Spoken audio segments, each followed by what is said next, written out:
Kalila! Hi! Anak!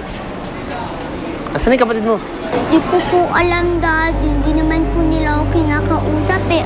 At saka po, hindi po nila ako sinasali sa laro nila. Kawawa naman ang anak ko. Hayaan mo, pag uwi natin, tayong dalawa maglalaro, ha? Mwah!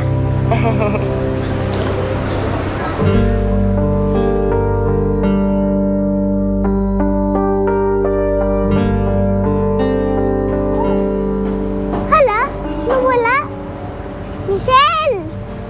Michelle! Michelle!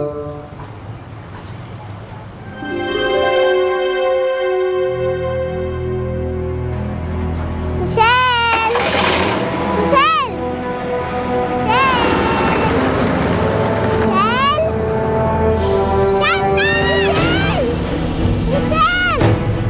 Michelle! Michelle! Paano mo hindi napansin? Baka hindi mo lang inayos ang trabaho mo. Mr. Monterreal, ako na po humingi ng dispensa. Tumawag na po ako sa barangay, kaya pinaghahanap na po nila si Jennifer saka si Michelle. Ay, nako. Sino naman kaya dun sa dalawang yun ang may nunal sa talampakan? Ang hilig ko. Sigurado ako, hindi yun si Jennifer. Kasi hindi naman yun papaalam nung umaalis. Siguro may ginawa ka Kalila. Tutol, ano ba? Toby, hindi ka gustong tabas ng tira ng anak mo, ha?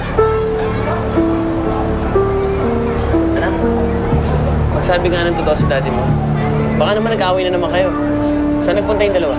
Daddy, wala pong alam dyan. Nagrararo lang po sila. Di nga po nila ako sinali. Jacob, huwag mo naman sanang sisihin ang anak ko sa kasalanan ng anak ni Sandra. Baka naman may kalikutan talaga yung batang yun. Baka ganun ang tinuturo sa kanya ni Sandra. Hindi ganun klaseng ina si Sandra. Bakit? Ikaw ba ang nakasama niya na asawa niya ng 7 taon?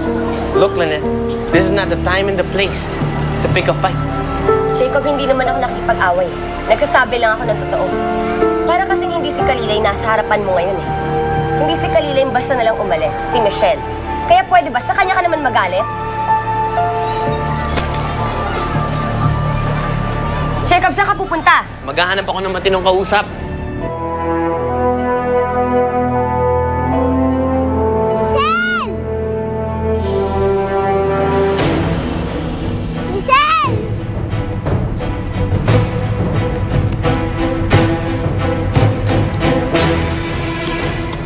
Hindi naman nakita na kita.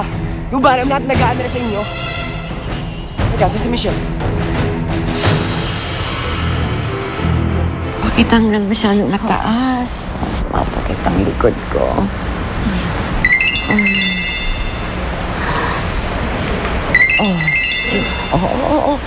Si Jacob yan, di ba?